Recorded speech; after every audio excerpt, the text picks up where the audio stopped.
atomic mass.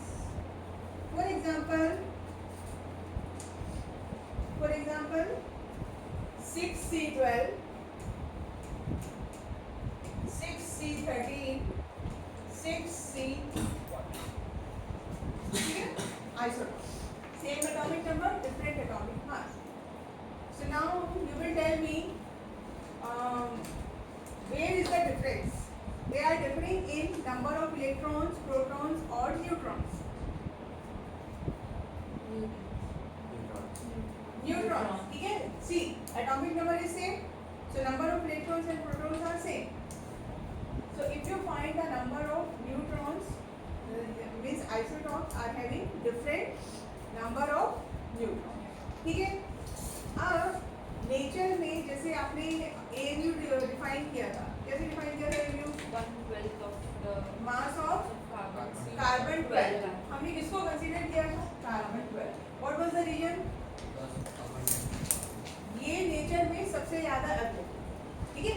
बाकी जो isotopes है उनका अबंडेंस कैसा है? बहुत कम है. Got it? ठीक है. जो भी आइसोटॉप्स हैं वो हम इससे रिलेट करने वाले हैं अबंडेंस. अबंडेंस का मतलब what quantity of these isotopes are present in the nature. सबसे ज्यादा क्या है? C12. C14 के बारे में आपको जानते हैं? नहीं. C14 it is radio active in nature. Radio activity के बारे में जानते हैं? हाँ, क्या है radio activity? Nucleus is disintegrating constantly and it eliminates alpha, beta, gamma rays. है ना? ठीक है. Radioactivity, is the radioactivity good for us? No. Why? Because the gamma rays are pierced through many everything except that. Gamma rays can penetrate through human body. Then, And it damages nuclear bone. radiation like then they can interact with our DNA and they can cause mutation. ठीक है. आप लोगों ने history में Hiroshima Nagasaki के बारे में पढ़ा होगा. What is the problem? Current day में क्या प्रॉब्लम है वहाँ पे? Problems the with, radiation का waves are still on so that makes it small. Yeah. You can't What else? miscarriages. Not miscarriages. जो नेक्स्ट जनरेशन बॉर्न हो रही है वो सब handicap. They all have Because mutation. that radiation has Entered called the- mutation. Mutation इतना तो समझ में आता है. म्यूटेशन का मतलब डीएनए में चेंजेस आ रहा है. डीएनए में चेंजेस आने का मतलब कि जो नेक्स्ट जनरेशन आएगी that is not getting complete DNA जो एक नॉर्मल ह्यूमन बॉडी के लिए होना चाहिए वो नहीं है. तो वहाँ पे जो बच्चे आजकल होते हैं, आजकल क्या मतलब से जो हो रहे हैं उनके अंदर कोई ना कोई डिसेबिलिटी है. ठीक है. तो radio activity is not good for our. But एक बहुत अच्छा यूज है रेडियो एक्टिविटी का. क्या पढ़ेंगे ये सब आगे हम? नहीं, एनर्जी प्रोडक्शन तो है. Beside this it helps to find the age of fossils. जो आपको बहुत पुराने आर्टिफैक्ट्स मिलते हैं वो सबका आप एज फाइंड कर सकते हैं, which is known as carbon dating. Carbon dating आपको पता होगा, right? But carbon dating is possible due to C14. ठीक है. नाउ द क्वेश्चन इज कि we are having 3 different atomic mass. 12 भी है, 13 भी है, 14 भी है. तो what we need to consider? अपनी कैलकुलेशन के लिए हम कौन सा लेंगे? तो उसके लिए अब आपको क्या सीखना है? Average atomic mass. ठीक है. अब हम इस तरह के केसेस में क्या कैलकुलेट करते हैं? एवरेज एटॉमिक मास. फाइन. अब एवरेज एटॉमिक मास का आपको मैं फॉर्मूला बताते हुए, ठीक है.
suppose for any atom isotop 1, ठीक है, एट आइसोटॉप, ठीक है, इसके रिलेटिव एबंडेंस की बात करेंगे, ठीक, रिलेटिव एबंडेंस के लिए here I am writing RA1, here I am writing RA2, ठीक है.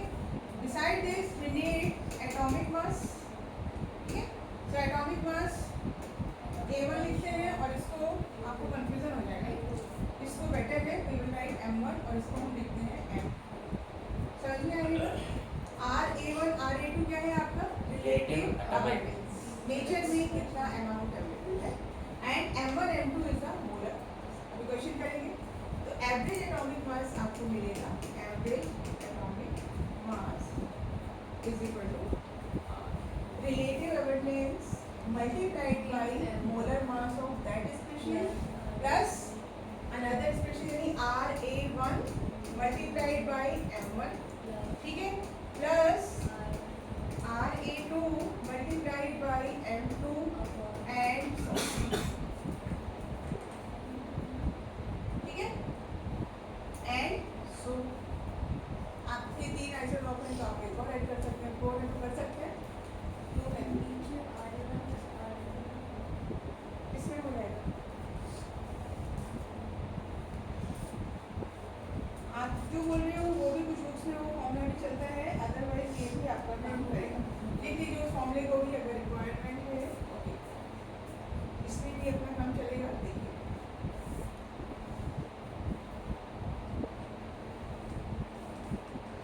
ठीक है, आपके मॉडल में भी ये फॉर्मूला मेंशन है, एवरेज एटॉमिक मास, ठीक है, RA1 multiplied by M1 plus RA2 multiplied by M2 divided by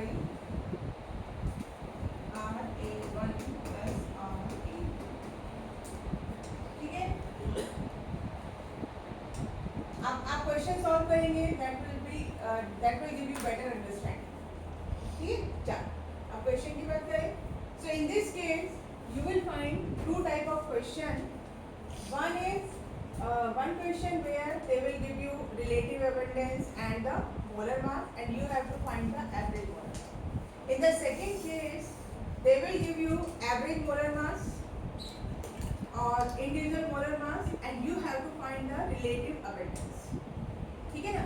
देखो फॉर्मूले में या तो क्या मिसिंग हो सकता है, ये मिसिंग हो सकता है, या फिर आपका ये पार्ट मिसिंग हो सकता है. दोनों में से एक पार्ट मिसिंग रहेगा, वो आपको कैलकुलेट करना है.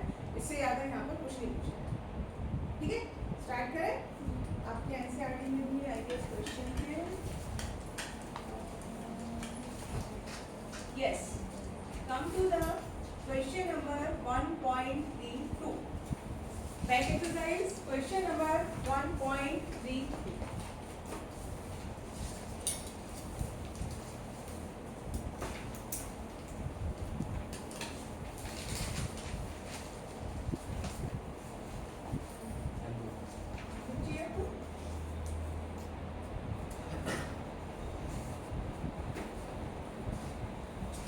देखिए क्वेश्चन पढ़िए ध्यान से, आपको समझ में आया उसने क्या दिया है आपको.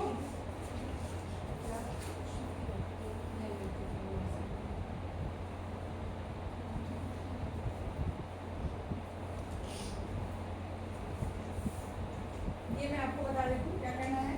There are 3 isotopes of argon, ठीक है.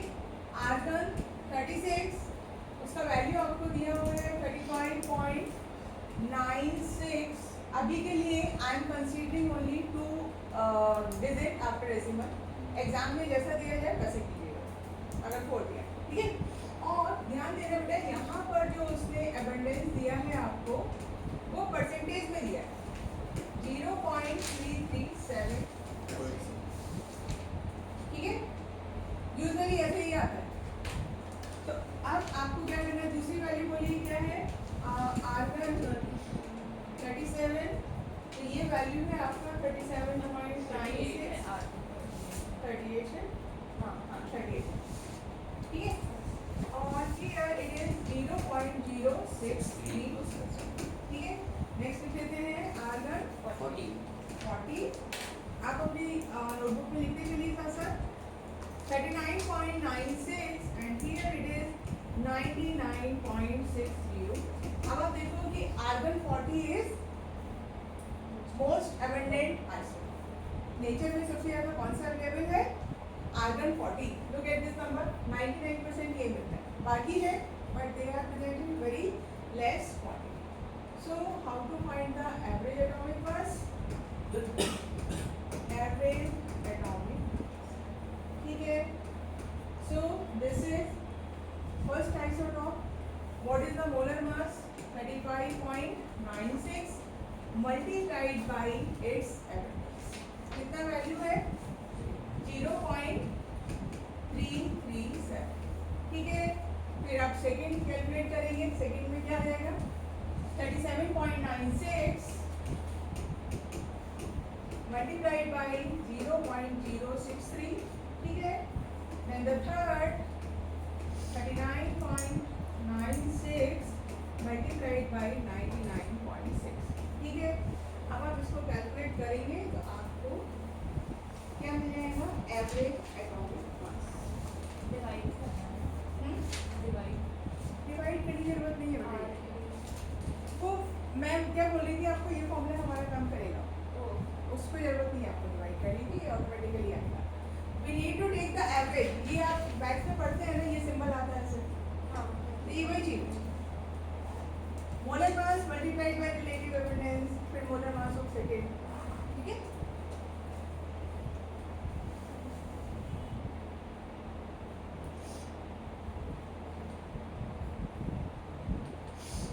थोड़ा सा आप कैलकुलेशन कीजिए और मुझे डेसिमल के 2 प्लेसेस तक आंसर आप रिपोर्ट करिए.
39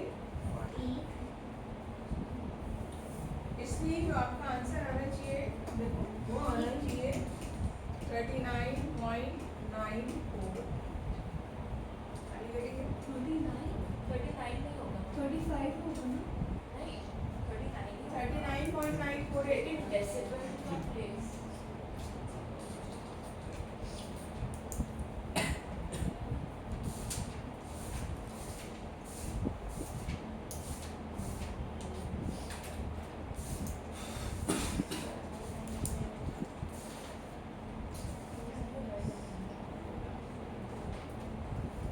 चलिए कोई बात नहीं, अगर नहीं आया है अभी के लिए इसको रोक दीजिए, ठीक है।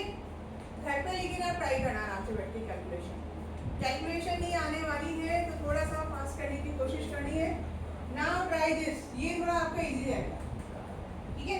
एक चीज और ध्यान रखिएगा बेटा, एवरीवन पे अटेंशन हियर। अगर उसने रिलेटिव अटेंडेंस आपको दिया है ऐसे परसेंटेज में, मतलब ऐसी ये वैल्यू है तो ठीक है, लेकिन अगर उसने ऐसे लिखा होता 75.5% तो फिर you have to divide this by 100।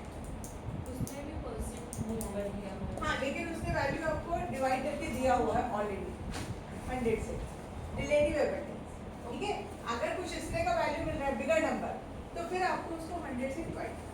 तो ये ध्यान रखिएगा क्वेश्चन कैसे दिया हुआ है, ठीक है।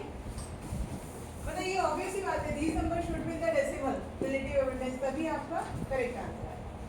ये एक बार ट्राई कर लीजिए, समझ में आया? बिल्कुल वैसे ही हमारी 3 वैल्यू थी, कुछ ज्यादा हो गई, आ गया। आ गया, ठीक है। जिन लोगों का नहीं आया घर पे आप जरूर ट्राई कीजिए। एक बार ये क्लोरीन वाला क्वेश्चन करेंगे, देन उसके बाद मैं आपको सेकेंड आपको उसका टाइप बता रही हूँ।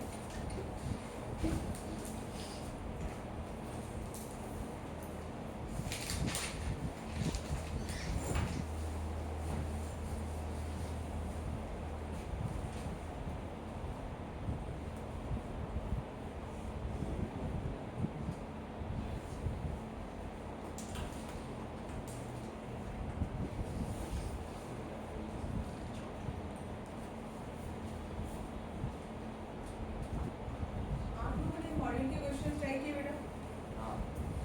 हो गए? कुछ अंदर नहीं आएंगे, जितना आपने सीखा है उसके ऊपर देन सिग्निफिकेंट फिगर्स और वो सब किए। अभी वो सीखेंगे, अभी तो बहुत ही एक ही क्लास हुई है ना अभी, बट जितना आपने सीखा है the question which are based on those topics वो आपसे होने चाहिए। आगे मतलब बताऊंगी कि अलग अलग फॉर्मूले हैं, मैं जो आपको बोल रही हूँ आप उसके ऊपर फोकस करो। वो फॉर्मूला दूसरी कंडीशंस में अप्लाई होता है, ठीक है। फॉर्मूला वो भी है but we will focus on this formula.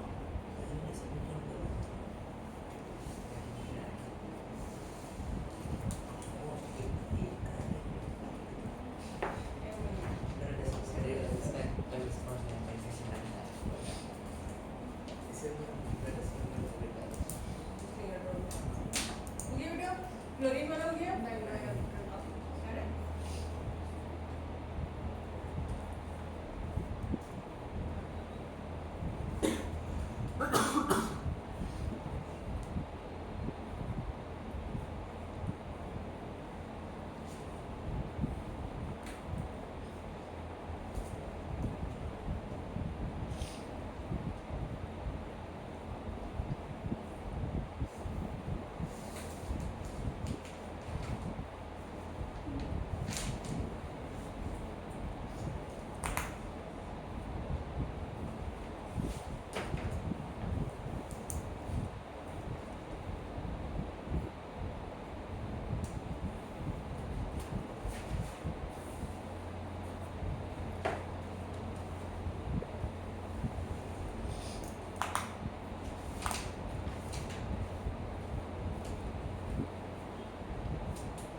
अपन आर्यवत के सारे वो फॉर्मूला मत यूज कर कीजिए यहाँ पे, जो ऊपर वाले केस में यूज किया है use that formula.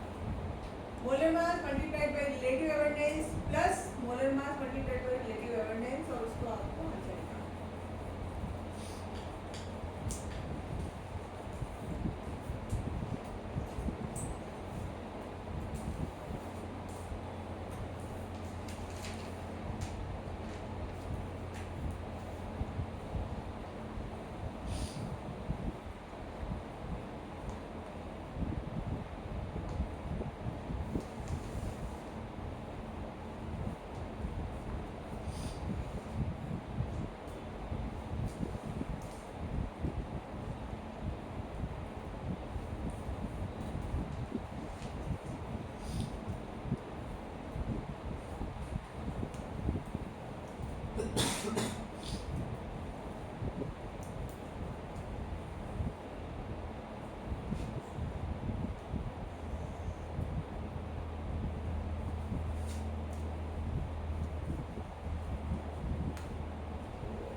What is the answer? Answer is 35.46. 35.46 ना, which is fine. 35. ठीक है? In this case, the accurate answer is 35.46. If you are getting 4.5, if you are getting 4.3, which is also fine. 36. Right.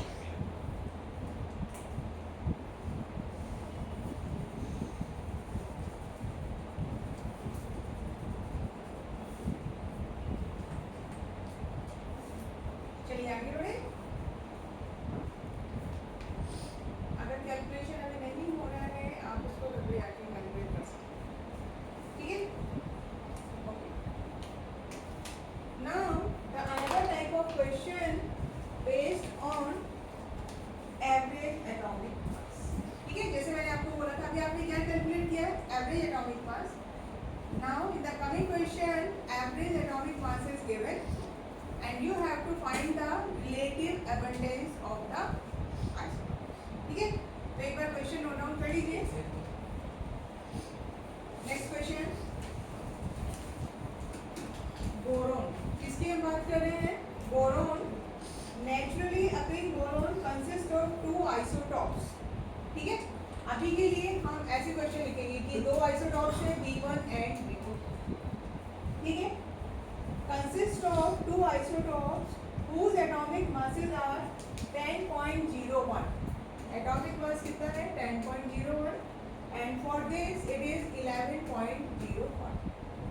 ठीक है, the atomic mass of natural boron is average atomic mass. अब उसने आपको दिया है यहाँ पर average atomic mass which is 10.81. Question समझ में आ रहा है? Boron is having 2 isotopes. ठीक है, these are the molar masses of individual isotopes and this is the average atomic mass. Now calculate the percentage of each isotope. क्या calculate करना है आपको? Calculate the percentage of each isotope. ठीक है, each isotope in boron. This is the question. ठीक है, आप देखिए यहाँ पर आपको क्या करना है। देखिए here अब आपको एक चीज समझिए कि एक बोरोन है, उसके अंदर दोनों आइसोटॉप्स हैं। ठीक है, तो टोटल हम क्या एज्यूम करेंगे? 100। राइट, टोटल क्या एज्यूम करेंगे? 100, क्योंकि आपको क्या कैलकुलेट करना है? परसेंटेज। तो अगर B1 मेरे पास कितना है? 100 है। जब B1 को आप x एज्यूम करें, B1 कितना है? B1 का रिलेटिव एविडेंस कितना है? x। तो what should be the relative evidence of B2? 100 minus x। ये रही बात, इसका रिलेटिव एविडेंस कितना हो जाएगा? 100 माइनस x। ये हमने एज्यूम किया है relative evidence and this is the. ठीक है, अब हमारा फॉर्मूला क्या बोलता है? Average atomic mass is equal to RA1 plus M1 RA1 RA1 multiplied by M1, ठीक है, plus RA2 multiplied by M, ठीक है, यही हमने जो यूज किया था। अब यहाँ पर आपको क्योंकि परसेंटेज की बात करनी है तो हम क्या लेंगे x/100, ठीक है। तो okay, let's put the value. ये कितना था आपका 10.81, this is the average atomic mass mention in the question is equal to कितना है 10.01 multiplied by x/100। Is that clear to everyone? ये x/100 क्यों किया है हमने, समझा? परसेंटेज निकालना है इसलिए हमने क्या किया यहाँ पर बेटा x/100, ठीक है। So this is the one part, plus क्या हो जाएगा 11.01 मल्टीप्लाइड बाई 100 minus x/100, ठीक है। कोई कंफ्यूजन? आप इसको सॉल्व करने का आपको एक मैं इजी तरीका बताती हूँ। आप क्या कीजिए, यहाँ पर आप वैसे मैथमेटिक्स की आइडिया भी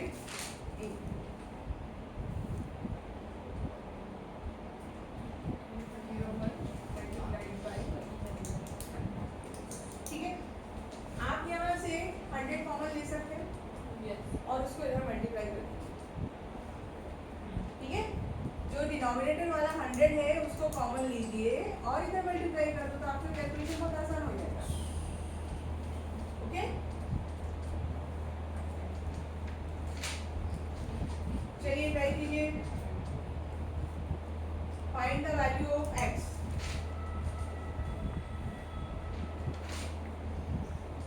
हम अगर कॉमन लेते हैं तो ये हो गया आपका, इसमें मल्टीप्लाई कर देंगे तो 1081 हो गई ये वैल्यू, ठीक है। दिस विल बी 10.01x, ठीक है, प्लस इधर क्या हो जाएगा ये 20 होगा कहाँ 20 होगा? Answer x। आंसर निकाला आपने? अच्छा आंसर निकाल दिया, x की वैल्यू 20 आ रही है, हाँ तो दूसरा क्या आएगा आपका 80 80, बिल्कुल ठीक निकाला आंसर। करेंगे ना आगे कैलकुलेशन, परसेंट पे निकालना है बस वो परसेंट आएगा डायरेक्ट। हाँ तो 20% x का वैल्यू अगर आपका एकदम एक्यूरेट आंसर निकाला है बिल्कुल बढ़िया 20%, तो अनदर कितना हो जाएगा 80, ठीक है। तो ये दो टाइप के क्वेश्चंस आपके यहाँ पर जनरली आपको मिलेंगे। देखो अभी जो फॉर्मूले का कंफ्यूजन है वो मैं आपको बता देती हूँ। मैंने आपको दो फॉर्मूले बताए, एक में आपको डिनोमिनेटर में लिखना है और दूसरे में नहीं लिखना है, ठीक है। तो ये क्या है कि आप अलग अलग मेथड से एवरेज एटॉमिक मास कैलकुलेट करते हैं। एक इंस्ट्रूमेंट होता है आपका mass spectrophotometer, if you are using that तब आपका वो डिवाइड करने वाला फॉर्मूला चलता है। और if you are calculating atomic mass relative atomic mass with respect to carbon, ठीक है, तो वहाँ पर फिर हम ये फॉर्मूला करेंगे। तो आप सिर्फ इसी फॉर्मूले पर ध्यान दीजिए, आपको काम इससे वो मेथड के ऊपर इसलिए अलग है, मॉड्यूल में जरूर आपको वो दिया होगा, ठीक है। हाँ भाई, आपको डिफरेंस समझ में आया फॉर्मूले का? हमको यही फोकस करना है, वो अलग फॉर्मूला है चीज़ और करेंगे, ठीक है। चलिए हो गया।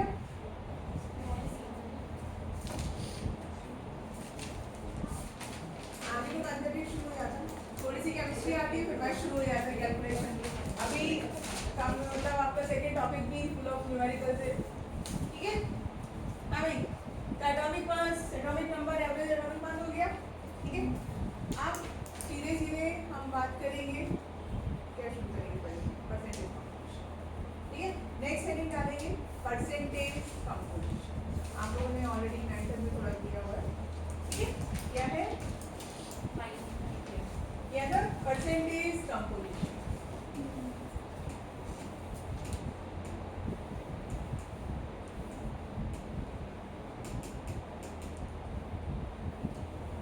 What does it mean? It is a concentration term, ठीक है। It is a concentration term if we are expressing concentration in terms of percentage. For example, CO2, ठीक है।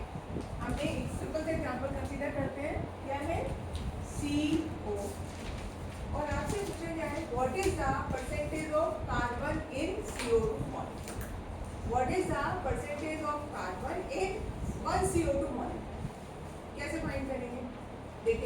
बहुत सिंपल सा तरीका है.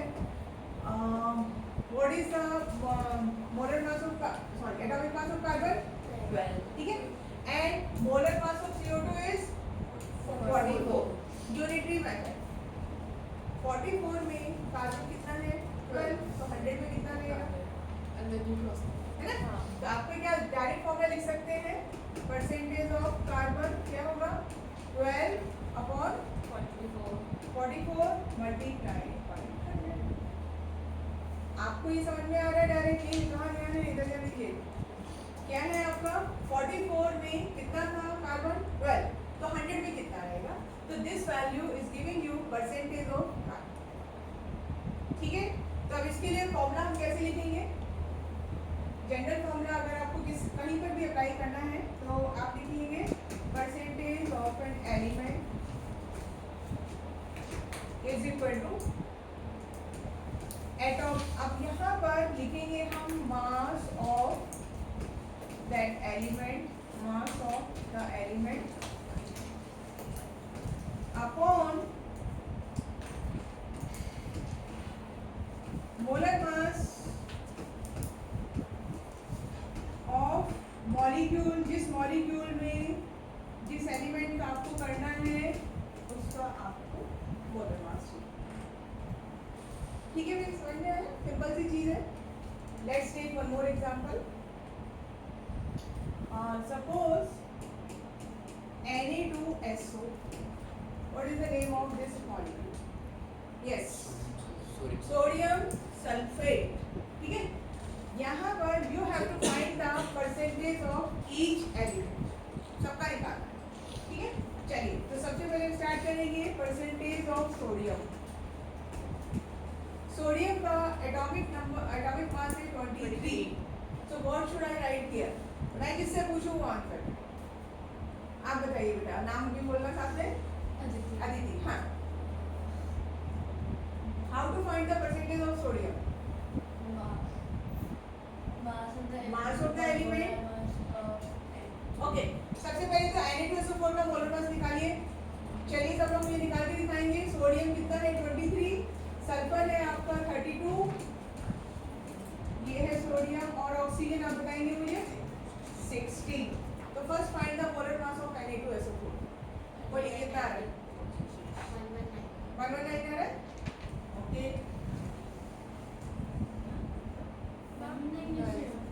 2 sodium, 1 is 4, 142. 142. ओके. सब एवरीवन इज गेटिंग 142. देख लीजिए कुछ. हाँ. हाँ दीदी, क्या करना है?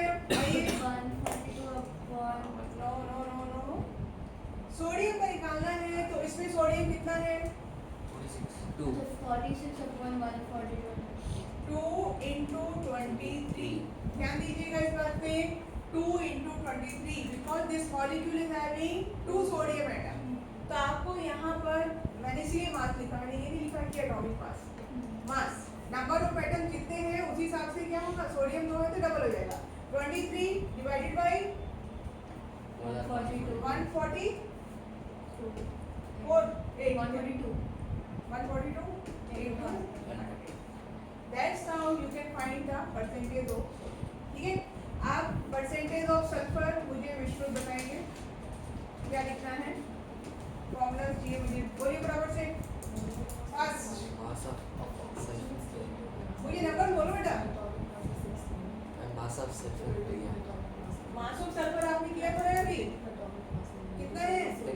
32. हाँ. सो 32 अपॉन. मल्टीप्लाई करना है 32 को किसी नंबर से? नहीं, क्यों नहीं करना है? क्योंकि उसमें एक ही है. बिकॉज S देयर एक ही इज है. Only one S. हाँ. ठीक है. 32 अपॉन 142 into 100. ठीक है. संजना बताएंगी ऑक्सीजन का क्या करना है बेटा? 16 into 4 अपॉन 142 into. ठीक है. बहुत सिंपल सी चीज है, कर लेंगे सब लोग. This is known as percentage composition. ठीक. ये आपका बहुत सारे न्यूमेरिकल्स में यूज होता है. कई बार आपको बोला जाएगा 68% HNO3 है ना. Weight by by weight. 68% HNO3 weight by weight. So what do you understand by this statement? If in any question the statement is written like 68% HNO3 weight by weight. 68 gram in 100 gram. Very good. It says 68 gram HNO3 is present in 100 gram. ठीक है? Percent का मतलब समझ में आया? ठीक है? जिसको नहीं समझा पूछ लीजिए. अगर मैंने ऐसे लिखा 68% HNO3 और उसके आगे लिखा मैंने वेट बाय वेट.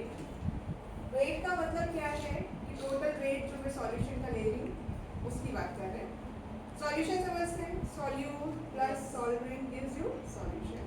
तो उसमें 68% HNO3 वेट बाय वेट ये बहुत जगह यूज होने वाला है, तो इसको समझिए. इसका मतलब है कि टोटल आपका जो सॉल्यूशन का वेट है कितना है 100 ग्राम. In which 68 gram क्या अवेलेबल है HNO3. So can you find the amount of water? Yes. 100 minus 68. Got it? ठीक है. इसी में एक और टर्म आपका आता है. अगर लिखा होता 68% HNO3 W by Weight by volume. weight by volume. यानी 100 ml में 68 ग्राम क्या अवेलेबल है HNO3. ठीक है. 1 more ग्राम अगर ये भी लिखा 100 ml of water. 100 ml of solution Solution. contains 68 gram HNO3.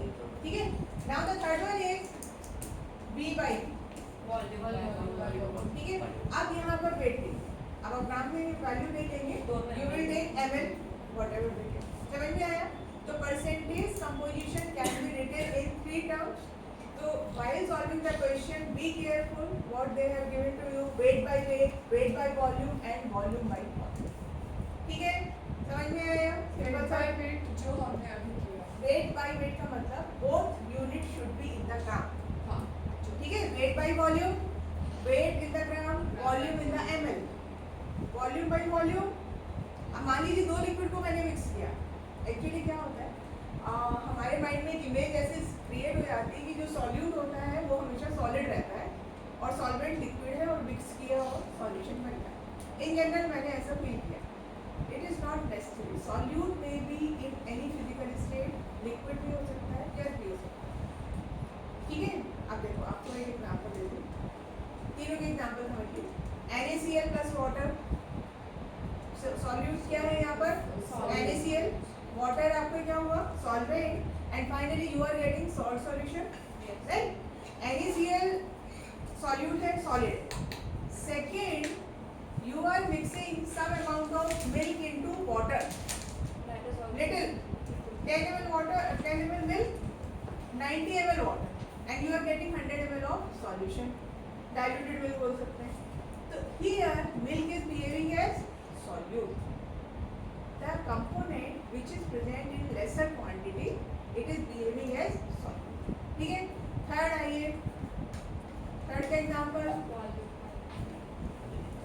If solute is air, हाँ क्या बोलिए. कोल्ड ड्रिंक पीते हो आप सब? क्या है cold drink? Carbon Carbon carbon dioxide. ठीक है. जो टेस्ट आता है कोल्ड ड्रिंक का किसकी वजह से आ रहा है? Carbon dioxide. कार्बन डाइऑक्साइड की वजह से आ रहा है. तो वहाँ पर क्या है आपने CO2 डिसॉल्व किया वाटर. बात समझ में आ रही? तो सॉल्यूट कुछ भी हो सकता है आपका. It may be solid, liquid, gas, anything. तो सॉल्यूट का डेफिनेशन क्या आता है? The component which is available in the lesser quantity, उसको हम सॉल्यूट बोलते हैं. ठीक है. तो ये चीज आपको क्लियर हुई एवरीवन? Any confusion? जहाँ वेट है वहाँ ग्राम लेना है, जहाँ वॉल्यूम है वहाँ ml. ठीक है. अब नेक्स्ट करेंगे मुंह तो क्या ही है. क्लास में ये सब अलाउड नहीं है. ये पूरी करने हैं यहाँ पे नहीं ना. फिर पानी पी लीजिए या फेस वॉश करके आओ. नेक्स्ट आप सीखेंगे इसका रिवर्स. अभी आपने क्या किया? फॉर्मूले से क्या कैलकुलेट किया? Percentage. Now we will learn the reverse thing. We will find formula from percentage composition. समझ में आई बात? अब जो आपने किया उसका जस्ट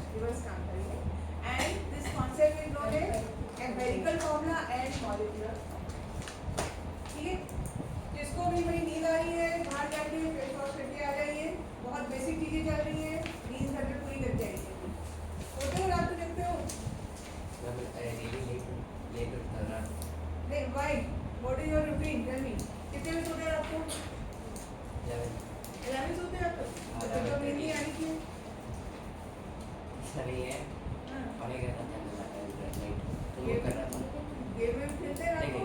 नहीं नहीं। कितने लोग रात को गेम खेलते हैं, रील्स देखते हैं? ऑनेस्टली बताइएगा मुझे। आप लोग भाई ये सब में टाइम मत लगाना, हमारा फोकस बिल्कुल अलग है, ठीक है ना। अगर मुझे किसी का पता लगा कि गेम खेल रहे हैं और कर रहे हैं, फिर देखिएगा, ठीक है। अभी नहीं बता रही फिर मैं क्या करने वाली। ठीक है, तो फोकस होके पढ़ो बेटा क्लास में, ऐसे नहीं कि आप नींद ले रहे हैं, वो सब नहीं करना है। बाकी लोग का भी डिस्टर्बेंस होता है उसमें। चलिए रेडी, तो हम अब सीखने वाले हैं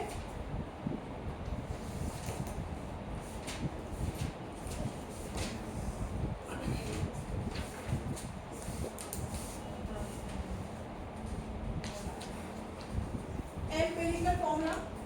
पहले एक बार इसका डेफिनेशन लिखेंगे।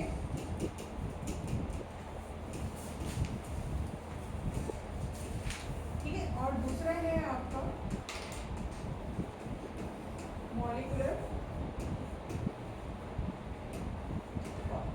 ठीक है, so note down few lines about the empirical formula.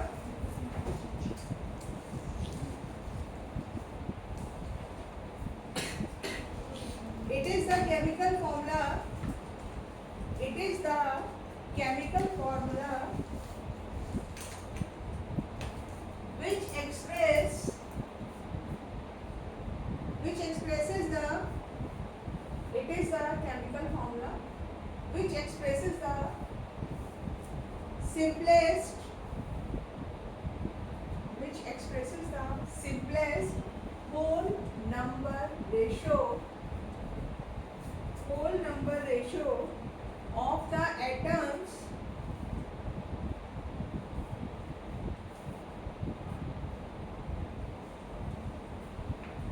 of the various elements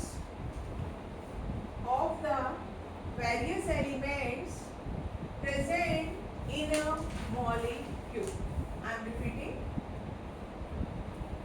The empirical formula of a compound is the chemical formula which expresses the simplest whole number ratio of the atoms of various element in a molecule. ठीक है, तो whenever we are calculating by using percentage, first we will find the empirical formula. ठीक है, empirical formula के बाद we will find molecular formula. तो molecular formula के बारे में लिखिए. It is the actual formula or it is the true formula of the molecule. It is the actual/true formula of the molecule which expresses actual number of atoms. Which expresses actual number of atoms present in a molecule. ठीक है, अभी आपको मैं एक simple से example देती हूँ. You must know about a molecule benzene. नहीं जानते तो जान जाएंगे, 11th 12th में फुल बेंजीन के ऊपर आपको सीखना है. तो बेंजीन का मॉलिक्यूलर फॉर्मूला होता है C6H6. ठीक है, but if you are calculating the molecular formula, first you will find the empirical formula. Empirical formula of the benzene is CH. अगर आप परसेंटेज के थ्रू फॉर्मूला फाइंड करेंगे तो आपको पहले क्या मिलेगा? Molecular formula which is empirical formula which is CH. Then we need to get molecular formula. ठीक है, तो आपको डिफरेंस समझ में आया? ये पहला आपको रेशो मिल रहा है और उसके बाद फिर आप एक्चुअल रेशो फाइंड करना है. In some cases empirical formula and molecular formula can be same. ठीक है, सेम भी हो सकता है और डिफरेंट भी. ठीक, अब हाउ टू फाइंड द, पहले रिलेशन में आप इन दोनों को ये दोनों का रिलेशन बता देते हैं, then we will discuss that. ठीक है, क्या करना है आपको? चलिए ये एग्जांपल लेते हैं. Find the molar mass of empirical formula. कितना है? कार्बन 12, हाइड्रोजन मास कितना आएगा? 13. ठीक है, find the molar mass of molecular formula. समझ में आ रहा है?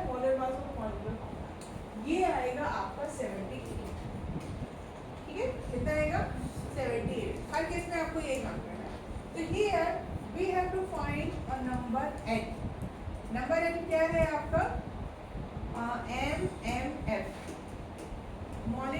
Molar mass of molecular formula divided by molar mass of empirical formula. ठीक है, molar mass of empirical formula कितना आया? ये 78/13 which is equal to 6। समझे आप? क्या आया? 6। तो ये जो 6 नंबर है ये इसको अपने को क्या करना है?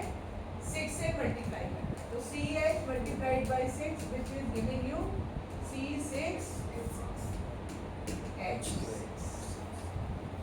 ठीक है? N stands for N stands for the number. n एक ऐसे ही नंबर हमने ले लिया। Basically it is the ratio. देखो आपको दो फॉर्मूले मिलेंगे, एक एम्पिरिकल फॉर्मूला मिलेगा। फर्स्ट आपको हमेशा एम्पिरिकल फॉर्मूला मिलेगा, second you will get molecular formula. तो आप दोनों का मोलर मास कैलकुलेट करेंगे, फिर you have to find a number n which is the ratio of molar mass of molecular formula upon molar mass of empirical। तो ये भी आपका वो नंबर आएगा और एम्पेरिकल फॉर्मूला में इस नंबर से आपको मल्टीप्लाई करना है तो आपको क्या मिलेगा? मॉलिक्यूलर। ठीक है, अभी क्वेश्चंस करेंगे तो आपको यहाँ तक की बात समझ में आ गई? जो कहानी मैंने सुनाई समझ में आई? अच्छी लगी? नहीं लगी? नहीं लगी? अरे ओके अभी चीज कहीं और है ना। चलिए मैं देखती हूँ आपकी कोई नहीं क्वेश्चन ऐसा।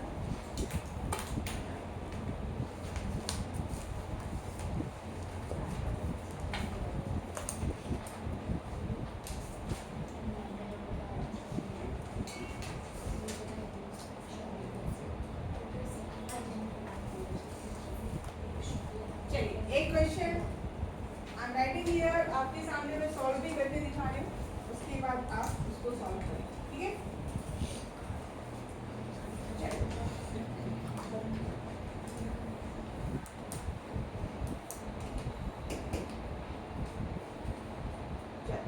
क्वेश्चन है, I am not writing the whole statement. ठीक, देखिए in this case compound contain hydrogen which is 4.07%। ठीक है, कार्बन which is 24.27%। ठीक है, then chlorine 71.65%। ठीक है, ये आपको एक परसेंटेज कंपोजिशन दिया हुआ है किसी फॉर्मूले का which we need to find। Beside this they give you molar, क्या है ये? मॉलिक्यूल का molar mass, molar mass of molecular formula. ठीक है, ये वैल्यू आपको दिया है उसने 98.96। ठीक है, what you have to do? Find empirical formula as well as molecular. ये काम अपने को करना है। मॉलिक्यूलर फॉर्मूला फाइंड करना है, फाइंड पहले तो हम क्या फाइंड करेंगे? एम्पिरिकल। ठीक है, एंड मॉलिक्यूलर। ठीक है भाई, क्लियर? अब मैं आपको तरीका बता रही हूँ। अगर आपके एग्जाम में ऐसा क्वेश्चन आता है तो आपको एक टेबल बनाना होगा और अपने नॉर्मल करने के लिए बिना टेबल के काम चलेगा। हमारा मेन एम है how to speed up our calculation. ठीक है, तो थोड़ा उस पर ज़्यादा फोकस करना है रादर देन कि यहाँ अच्छे से लिखे वहाँ लिखे। अभी नहीं, अभी फास्ट जितना कर सकते हैं उतना लिखें। ठीक, तो देखिए आपको एग्जाम में क्या करना पड़ेगा? एक टेबल बनानी पड़ेगी। फर्स्ट कॉलम में आपके आएंगे एलिमेंट्स। एलिमेंट्स कौन कौन से हैं यहाँ पर? Carbon, hydrogen and. ठीक है, सेकेंड आपको फाइंड करना है नंबर ऑफ मोल्स। ये मैंने आपको लास्ट क्लास में सिखाया था बट अभी वापस करेंगे वो सारी चीज़ें। नंबर ऑफ मोल्स का मतलब क्या हुआ? Amount in gram upon atomic mass और मोलर मास, ठीक है। तो ये आपका है अमाउंट इन, ठीक, 100 की हम बात कर रहे हैं। तो कार्बन के केस में कार्बन के नंबर ऑफ मोल्स कितने आएंगे, 24.27 डिवाइडेड बाई कार्बन का एटॉमिक मास कितना है, 12, कार्बन की परसेंटेज डिवाइडेड बाई कार्बन का मास, ठीक है। इसको मैं इरेज कर दूं, ठीक है। हाइड्रोजन कितना हो जाएगा, 4.07 अपॉन, ठीक है। क्लोरीन कितना हो जाएगा, 71.65 ओवर 35, ठीक है। ये जो वैल्यू है ये सब आप क्या कैलकुलेट कर रहे हैं, number of moles of individual atom, ठीक है ना। अब इसका वैल्यू देखिए कितना आएगा, ये अप्रोक्सीमेट आया हमारा 2, देखिए समझ में आ रहा है, ठीक है। ये आया आपका 4 and this will be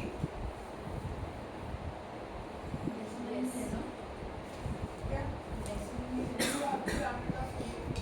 approximate चलेगा यहाँ पे, आपको मेन नंबर एग्जाम में डेसिमल ये डेसिमल पढ़िए, वैसे आपको देख के समझ में आएगा, वो इस हिसाब से नंबर देते हैं, ठीक है। अब नेक्स्ट स्टेप थोड़ा केयरफुली सुनिए, आपको क्या करना है,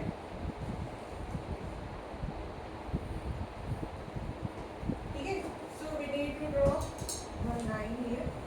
Now we will find the ratio of number of, अब आपको क्या चाहिए, रेशियो चाहिए। रेशियो के लिए क्या करना है, this is the very important point, pick the smallest number and divide all the number by that smallest number. यहाँ पे 2, 4, 2 स्मॉलेस्ट नंबर क्या है आपका 2, तो तीनों नंबर्स को आपको 2 से डिवाइड करना है, ठीक है। यानी कार्बन के लिए क्या हो गया, 2/2 कितना आया 1, 4/2 2, और ये कितना आया 1/2। क्लियर है यहाँ पे, क्या करना है, find the number of moles, फिर उसमें जो स्मॉलेस्ट नंबर मिलेगा, यहाँ पर सेम मिल गए, सेम अलग भी हो सकता है, स्मॉलेस्ट नंबर से बाकी सारे नंबर्स को डिवाइड करना है, that will give you ratio of number of moles, ठीक है। यही आपके आए हैं नंबर ऑफ एटम, यानी यहाँ पर कार्बन कितना मिल रहा है आपको 1, ये जो 1 आया बेटा, ये 1 किसके लिए है, कार्बन, यानी आपका जो स्ट्रक्चर है अभी फॉर्मूला आएगा उसमें कार्बन कितना है 1, हाइड्रोजन कितना है 2, क्लोरीन कितना है 1, मैं अभी 1 लिख रही हूँ, तो आपका एम्पिरिकल फॉर्मूला आपको क्या मिला, CH2, ठीक है। This is your empirical formula, other बात समझे।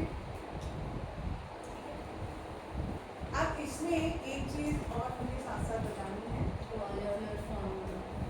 नहीं मॉलिक्यूलर फॉर्मूला तो अभी चाहिए, एक और पॉइंट समझिएगा, रेशियो जब आप निकालते हैं ना, ठीक है, ये अलग से समझिए इस चीज को, एवरीवन इधर जाने, ये जो नंबर ऑफ आपके रेशियो आ रहा है, ठीक है, sometime if you are getting like this 0.5, ठीक है, कुछ आपको कैसा मिल रहा है 0.5 मिला है, या हो सकता है कुछ केस में आपको क्या मिले 2.5, इस टाइप के नंबर अगर मिल रहे हैं तो make it whole number by multiplying it corresponding number, जैसे 0.5 को आपको 2 से मल्टीप्लाई करोगे तो क्या होगा 1 हो जाएगा, समझ में आ रही बात, यानी ये मैं किसके कब करना है ये काम, यहाँ पर, जैसे इन दिस केस हमको क्या मिला 1 मिला, सपोज कोई वैल्यू अगर मुझे इस टाइप का है, H ऐसा है और O इस टाइप का, तो मुझे हाइड्रोजन यहाँ पे कितना कंसीडर करना पड़ेगा, हाइड्रोजन को मैं किससे मल्टीप्लाई करूंगी 2 से, मुझे 1 बनाना है इसको, राइट, तो H की कितने हो गए एटम 2, ऑक्सीजन मुझे करना है उसको मैं 2 से मल्टीप्लाई करूंगी 5, है ना, तो हाइड कितना मिला ऑक्सीजन आपका, इसको 2 से मल्टीप्लाई करें 2, तो हमें हर एलिमेंट को जहाँ पर भी फ्रैक्शन नंबर आ रहा है ना उसको मल्टीप्लाई करके होल नंबर, बट हर बार करना पड़ेगा, हर बार नहीं, ये इस तरह की सिचुएशन फ्रैक्शन आ रहा है ना जहाँ मेरा, देखिए number of ratio is telling you the number of ratio is telling you the number of atoms. ये बात समझे ना? ऊपर वाले केस में यहाँ 1 आया तो हमने कार्बन 1 लिखा, 2 आया तो हमने 2 लिखा। If in some cases carbon is coming 0.5, then how would you consider it 0.5? नहीं कर सकते, तो हमें उसको क्या करना है, क्या करना है? ठीक है, उस केस में कार्बन 1 ही रहेगा, उसको 2 से मल्टीप्लाई करके हम क्या करेंगे 1। अभी कराते हैं। सपोज अगर यहाँ आपने एग्जांपल दिया हाइड्रोजन और ऑक्सीजन, अगर सपोज अगर ऑक्सीजन होल नंबर में है, ठीक है, हाँ, ऑक्सीजन होल नंबर को तो नहीं करना है, पर हाइड्रोजन को करना पड़ेगा, तब सिर्फ हाइड्रोजन को, मतलब जो डेसिमल में है उनको ही उसको करना है, आगे किसको करेंगे? हर किसी को नहीं। ठीक है, आगे मैं कराती हूँ आपको, ऐसा भी बट करना है। मैम फिर रेशियो ये नहीं होगा क्योंकि 2.5 को डबल किया तो 5 हो जाता है, बट बाकी सब तो छोटे आएगा तो उस हिसाब से आएगा। मैं अब कराती हूँ आपको उसी हिसाब। ये यहाँ पे आ जाइए वापस, CH2Cl हो गया, अभी तो हमारा वो प्रॉब्लम नहीं है। ठीक है, अब हम क्या निकालेंगे, मॉलिक्यूलर फॉर्मूला, वो काम आपका, आप मुझे करके दिखाएंगे। क्या करना है सबसे पहले, ये एम्पिरिकल फॉर्मूला आ गया, MEF फाइंड कीजिए जल्दी से। इस केस में कितना आएगा,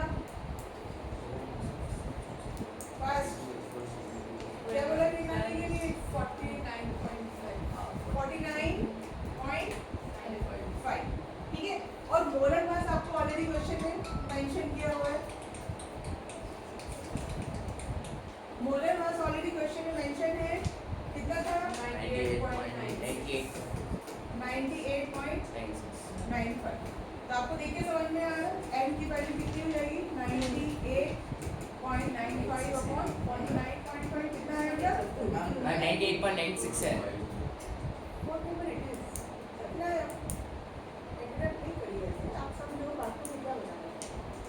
ठीक है, जो भी है आपका वैल्यूज आपके पास है, यहाँ पर नंबर क्या आएगा, 2। अब क्या करना है, 2 से इसको मल्टीप्लाई करेंगे तो क्या मिलेगा आपको, मॉलिक्यूलर फॉर्मूला C2H4Cl। ठीक है, C2H4Cl, आप अपने नोटबुक पे करेंगे। Got it everyone?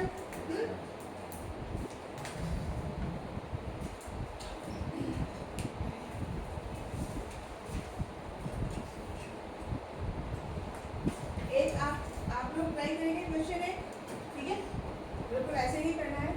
टेबल ये आप एग्जाम में बनाई गई है, यहाँ चाहे तो आप ऐसे गैप डाल के कर सकते हैं, it's your choice, whatever you want.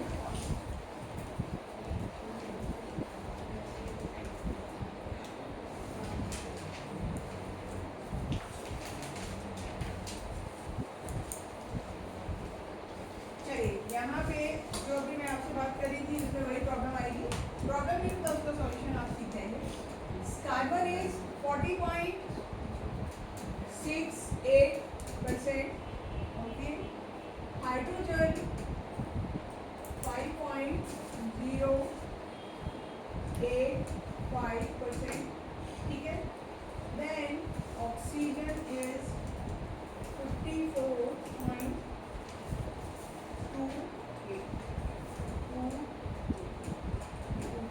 ठीक है।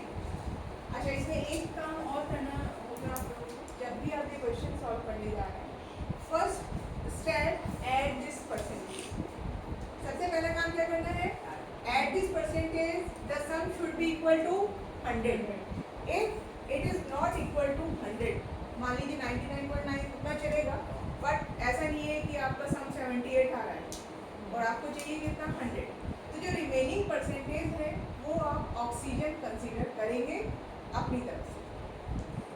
ठीक है, यानी इस क्वेश्चन में सपोज एज्यूम कीजिए कि अभी ये नहीं दिया, ये दिया, तो अब आप देखो कि कितना हो रहा है, 45 हो रहा है, इसका मतलब इसमें मिसिंग है, तो जो मिसिंग है वो आप ऑक्सीजन कंसीडर करेंगे और इसको ऐड करके 100 में से माइनस करके you will find the percentage of oxygen. Got it? तो पहला काम ये करिएगा, अगर 100 नहीं दिया हुआ तो फिर ऑक्सीजन कंसीडर करेंगे। चलिए शुरू हो जाइए। क्या फाइंड करना है आपको, क्या फाइंड करना है, मॉलिक्यूलर मास फॉर्मूला देख लेना। मॉलिक्यूलर फॉर्मूला मैं आपको बता रही हूँ, ये molar mass, mass of molecule formula is 15. पहले empirical formula आप find करो, ठीक है? ये vapor density है, इसको 59.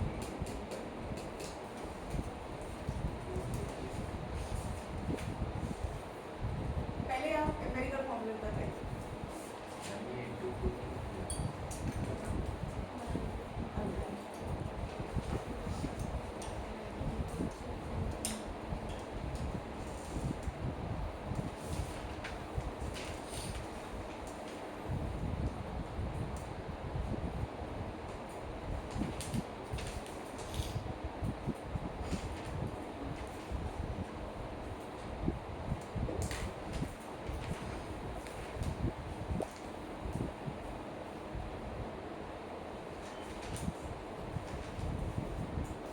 What is the first thing?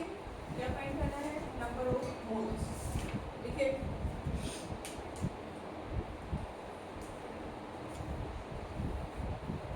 Then you have to find the ratio. यही दो काम करने हैं.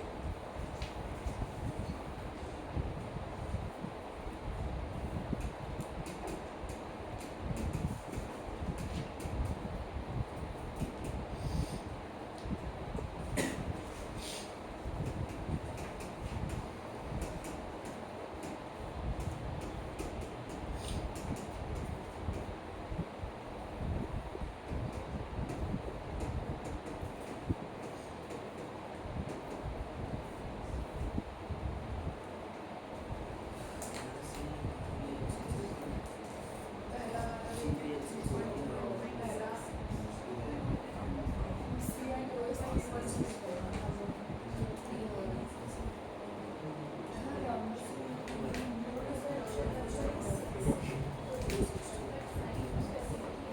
ये आ रहा है. हाँ. इधर नहीं. मन से कर. यहाँ तक आ रहा है?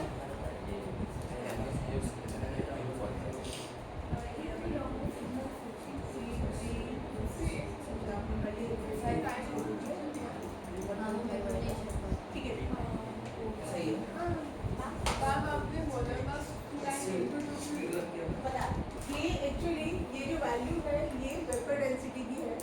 वेपर डेंसिटी को 2 से मल्टीप्लाई करके आपको मोलर मास मिलता है. ये वेपर डेंसिटी आएगा, ये भी आगे. ठीक है, बताओ. इसलिए मैंने आपको, आप इस वैल्यू को फोकस कीजिए. हाँ भाई, ये हो गया. इसमें स्मॉलेस्ट नंबर क्या है? 3.3. ठीक है, तो हमारा नेक्स्ट स्टेप क्या है? Divide, we need to find the 5.085 upon 3.3 और ये भी होगा 3.3 by 3.3. ये वैल्यू मिलेगी आपको 1. ये 1.5 ये 1.5 आएगा. ठीक है, और ये आएगा 1. अब अगर आप इससे फॉर्मूला बनाने बैठेंगे तो आपका फॉर्मूला क्या आएगा? कार्बन 1, हाइड्रोजन 1.5 और oxygen 1, which is not possible. तो आपको क्या करना है? 1.5 को 2 से मल्टीप्लाई, है ना? 1.5 को क्या करेंगे आप? 2 से नहीं, 1.5 को अब आपको एक मिनट सबको 2 से मल्टीप्लाई करना पड़ेगा. You need to multiply everything but सबको, बाकी है ना? operation. ठीक है, तो अब ये हो जाएगा आपका 2, ये हुआ 3 और ये हो जाएगा. ठीक है, आगे समझ में आया आप लोग को? हाँ? ठीक है. रफ नहीं कर सकते क्या 1.5 को रफ करके 2 बनाएंगे ना. इसको नहीं कर सकते, नहीं बना सकते, रूल है. हाँ, ऐसे नहीं कर सकते बेटा. आपको वैल्यू वो सबको एक नंबर से मल्टीप्लाई कर सकते हैं. क्या होगा? वो 1.6 आ रहा है. कोई बात नहीं, उसको 1.5 जो करके चलेगा. ठीक है, अब यहाँ पे क्या मिला आपको? Empirical formula CH2 H3O2. ये है आपका एम्पिरिकल फॉर्मूला. आप इसके बाद मॉलिक्यूलर फॉर्मूला निकालना है. क्या आ रहा है? एन की वैल्यू कितनी आई? 2 आ रही है. तो C4H6O4. ठीक है, इसको नहीं समझ में आया बताइए. मैं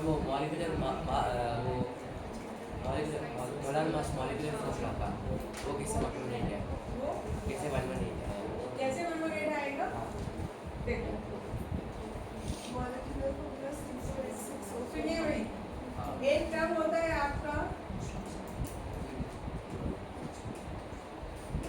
वेपर डेंसिटी, एक नॉर्मल डेंसिटी है, this is another term vapour density, ठीक है। तो vapour density multiplied by 2 is giving you molar, ये फॉर्मूला याद रखिए, ठीक है। Vapour density multiplied by 2 is giving you molar mass। ICSE board वाले बच्चों को ये जानकारी है, सीबीएसई वाले नहीं है, ठीक है। वेपर डेंसिटी, हाँ इसमें वेपर क्वेश्चन में 59 थी वेपर डेंसिटी, तो मैंने उसको 2 से मल्टीप्लाई करके आपको मोलर मास क्वेश्चन में एक वेपर डेंसिटी गिवन है क्या? एसी क्या करना है, एसी का कहाँ है रिमोट, मेरे पास है रिमोट, किसके पास है एसी का, उधर है, हाँ हाँ हाँ ब्रेक लेना है, ठीक है। चलिए अभी ब्रेक लेते हैं, ठीक है। आप लोग थोड़ा नींद खो लीजिए अपनी,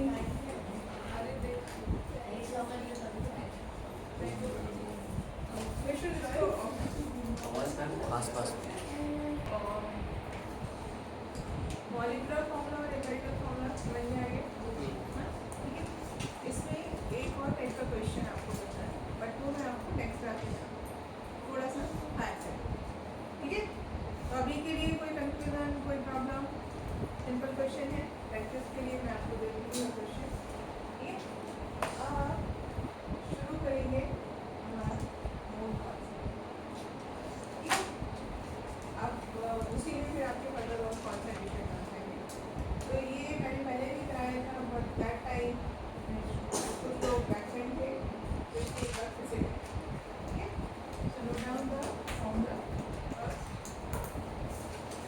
अब हमारा स्टार्ट होता है मोल मास, ठीक है।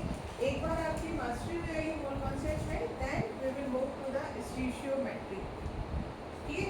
ये बहुत ही अच्छा कॉन्सेप्ट है और आपको 12th तक इसको अप्लाई करना है, तो बहुत अच्छे से इसको आप सीखिए और समझिए, ठीक है। सो एन, अब ये जो लेटर एन है ये हर जगह अलग अलग मीनिंग रहता है इसका। Here N is telling you the number of, ठीक है। एन क्या बता रहे हैं यहाँ पर, number of mole, and what is the formula, number of moles का मतलब amount gram upon molar mass.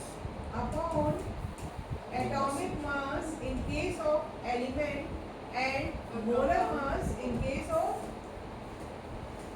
molecule, ठीक है। अब ये सारी चीजें आपको क्लियर है।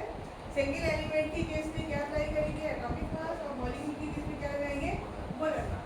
और ये जो कॉन्सेप्ट है, I mean you can calculate number of moles और आयंस आल्सो, सब पे लगा सकते हैं। You can calculate number of atoms, number of molecules, number of electrons, number of protons, number of neutrons, number of ions, whatever, ठीक है। तो ये आपका बहुत अच्छा कॉन्सेप्ट है, आप सभी ने इसमें अप्लाई करें, ठीक है। ये फर्स्ट फॉर्मूला है इसका, नंबर ऑफ मोल।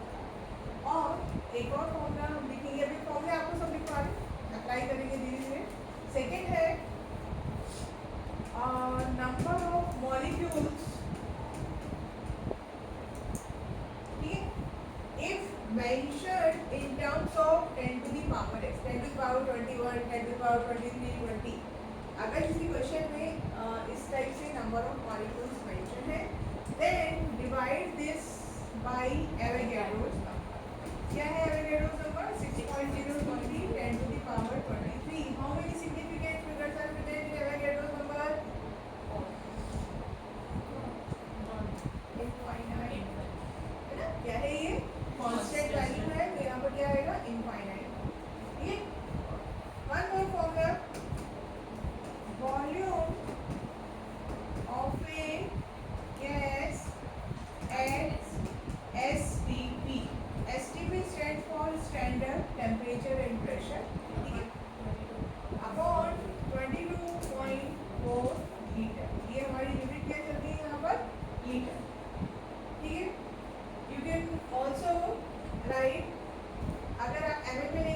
हो जाएगा 22,400 ml और cc, ml और cc, 1 ml is equal to 1 cc, ठीक है। तो ये आपको मैंने 3 फॉर्मूले नंबर ऑफ मोल्स के बताए हैं। मोस्ट ऑफ द केसेस में क्या रहेगा आपका, मोस्ट ऑफ द केसेस में ये तीनों फॉर्मूले में हमारा काम, ठीक है। आगे बढ़े, चलो अभी थोड़ी सी प्रैक्टिस यहीं पर करनी है। और चलिए एक question,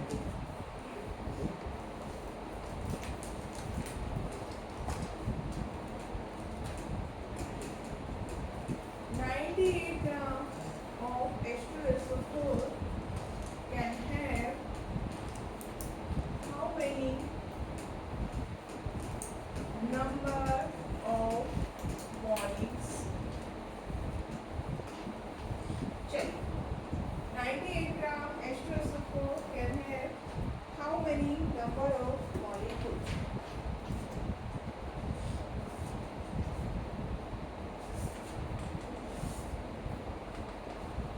First you have to find the number of 98 gram. कितना आएगा?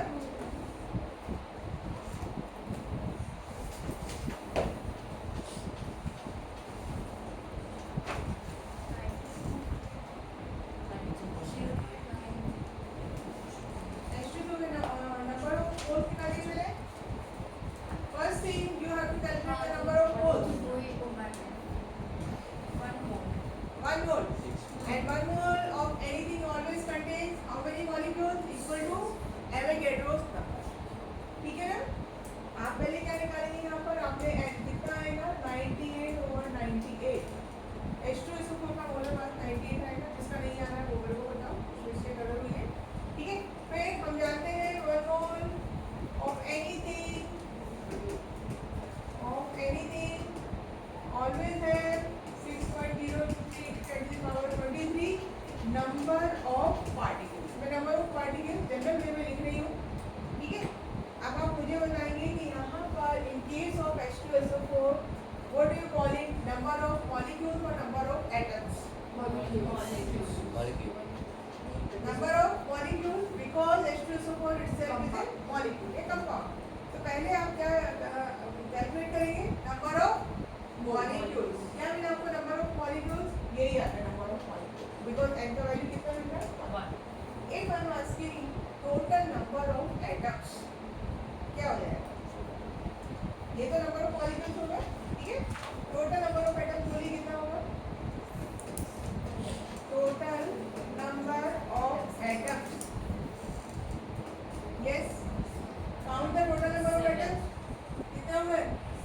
7 हो गए।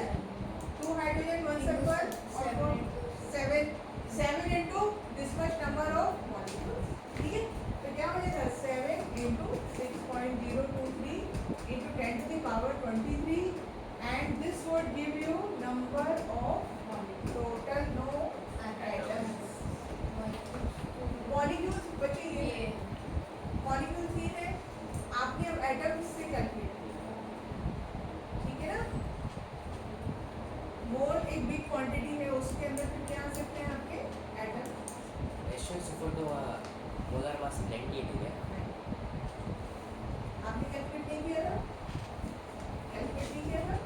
करिए, ये सब चीजें फास्ट हो रही थी आपकी, ठीक है। चलो one more question, calculate the total number of electrons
and since it's N2, so 7 into 2. 40. One nitrogen molecule contains how many electrons? 40. ध्यान दो, ये है नंबर ऑफ इलेक्ट्रॉन्स। हाँ आप बात कर रहे हैं किसका? N2 का। नेचर में नाइट्रोजन N2 की फॉर्म में है ना, तो टोटल कितना हो गया? 40 हो गए। हाँ टोटल नंबर ऑफ इलेक्ट्रॉन्स कितने मिले आपको? 40 इलेक्ट्रॉन। नंबर ऑफ मोल्स ये है मल्टीप्लाइड बाय एवोगैड्रो। ठीक है, देखो मैं आपको सब एक साथ बताती हूँ, एक साथ मतलब सब चीजें आप रिलेट करिए। सबसे पहला नंबर ऑफ मोल्स आपने कैलकुलेट कर लिया। First we will find number of molecules. बोलिए नंबर ऑफ मॉलिक्यूल्स क्या हो जाएगा? 0.05 into Na। Is that clear to everyone? हाँ है ना? मल्टीप्लाई आप आगे करिए एग्जाम में, आगे के लिए समझ में आया? If I am saying number of atoms क्या हो जाएगा? क्या करना है? 2 से मल्टीप्लाई करेंगे, ठीक है? क्योंकि आपका एक नाइट्रोजन में कितने एटम हैं? 2। So it would be 2 into 0.05 into Na। ठीक है? Now he is talking about number of electrons। क्या हो जाएगा? एक मॉलिक्यूल में कितने इलेक्ट्रॉन है? 40। तो this whole quantity should be multiply by 40। ठीक है, तो ये आपका आंसर आएगा 14 into मॉलिक्यूल्स पे करना है 0.05 into Na। 2 नहीं आएगा, मॉलिक्यूल ये एटम है, अगर एटम करेंगे तो क्या 7 करना पड़ेगा। ठीक है, बात समझ में आई? Ma'am, Na is Avogadro's number. Yes, कोई कंफ्यूजन यहाँ पे?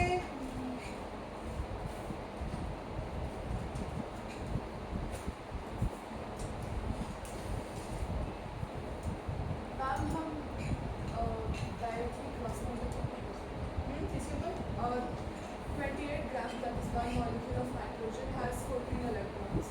So in 1.4 grams, there will be X number of electrons. हाँ, तो आपने ऑलरेडी यहाँ पे नंबर ऑफ मोल्स इसीलिए कैलकुलेट किया है ना। आप ऐसे भी कर सकते हैं, हाँ, वो कोई दिक्कत नहीं है, वो तो मैंने Avogadro's number ले लिया। But you need to consider one mole concept का मतलब क्या है? आपने इसको जनरलाइज कर दिया बेटा। जैसे आप समझिए, देखिए 1 मोल का मतलब क्या है? अगर मैंने क्या लिया, देखो ध्यान से बताओ, मैंने लिया 1 मोल, ठीक है, एक मैंने लिया 1 मोल O2, 1 मोल CO2, या मैंने आप जो चाहे वो ले लीजिए 1 मोल चलो एल्यूमिनियम की पॉजिटिव आयन। आपके सामने मैंने सारे एग्जांपल ले लिए, इससे ज़्यादा आपको कुछ नहीं है। तो 1 मोल का मतलब क्या है? 1 मोल एक आपका फिक्स नंबर है। This is the Avogadro law. Avogadro में क्या? Same set of temperature and pressure, equal volume of the gases contain equal number of one. ठीक है, तो उसी को उसने एवोगैड्रो नंबर दिया और 1। तो इसका मतलब क्या है कि 1 मोल सोडियम के अंदर नंबर ऑफ एटम्स फिक्स हो गए आपके कितने? 10 to the power 23. What should I write? Atom or molecule? Why not molecule? Single element है। Single element का मतलब it is made up of atoms only. Molecule ही तो बनेगा ना बाकी molecule से। तो यहाँ पर हम क्या लिखेंगे? ठीक है, ओके। अब मैं ऑक्सीजन की आपसे बात करूँ। 1 मोल ऑक्सीजन कितने? 6.4 This much number of molecules. molecules. ठीक है, CO2 this much number of molecules। ठीक है, ये this much number of। अब इस अभी के लिए ये दो को कंसीडर करें, ये भी गैस है और ये भी गैस है।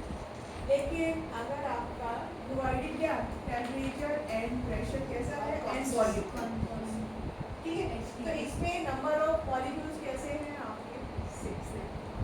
ठीक, तो 1 मोल आप कंपेयर कर सकते हैं। ठीक है, अब 1 मोल ऑक्सीजन का मास बोलिए कितना है? मास 32 कितना है? 32, ठीक है, ग्राम O2। और CO2 कितना आएगा? 44 ग्राम। 1 मोल हमने फिक्स कर दिया, 1 मोल ऑक्सीजन का, 1 मोल CO2 का। Number of molecules would be same. तो इसलिए यूनिटरी से आप डायरेक्टली नहीं जाएंगे, इधर से जाएंगे। Always calculate number of moles और फिर उसके बाद आप आगे का कैलकुलेशन। ठीक है, ऐसे मैंने आपको लास्ट क्लास में क्वेश्चंस कराए थे, अब ये करा दूँ। यहाँ तक समझ में आया? ठीक। अब इसके ऊपर आपको जेई में कैसे क्वेश्चन मिलते हैं, आपको 4 एलिमेंट दे देगा। सपोज उसने आपको दिया 1 ग्राम सोडियम, 1 ग्राम गोल्ड, 1 ग्राम प्लेटिनम, 1 ग्राम हीलियम, समझे? 1 ग्राम दिया चारों का, और आपसे पूछेंगे which element is having maximum number of atoms, कैसे कैलकुलेट करेंगे? समझिए आप, क्वेश्चन समझ में आया? इस तरह के आपको मोस्टली क्वेश्चन कॉम्पिटिटिव एग्जाम में पूछे जाएंगे। चलो लिखो जरा इसको। 1 ग्राम सोडियम है आपके पास, ठीक है। 1 ग्राम सिल्वर ले लीजिए, 1 ग्राम CO2 ले लीजिए, और 1 ग्राम आप ले लीजिए नीचे, ठीक है। ये 4 हैं आपके पास, और आपसे पूछेंगे विच एलिमेंट और ये आपका मॉलिक्यूल है मैक्सिमम नंबर ऑफ मॉलिक्यूल्स, इसके अंदर एटम्स है। एक मिनट मिक्स कर दिया, आपको प्रॉब्लम होगी, इसको काट दो। ठीक है, आपको क्या फाइंड करना है? Maximum number of atoms. इस केस में मैक्सिमम नंबर ऑफ एटम्स क्या करेंगे? नंबर ऑफ मोल्स निकालिए।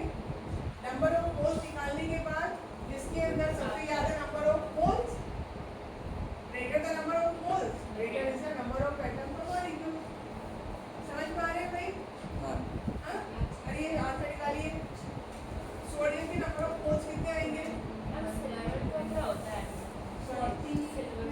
सिल्वर 108, नहीं सिल्वर आप रखेंगे 80। 108 इज द एटॉमिक मास। हाँ 108 मोलर मास रखना है, एटॉमिक मास रखना। सोडियम में आपका 23, सिल्वर 108, कार्बन 12, लिथियम है आपका 7।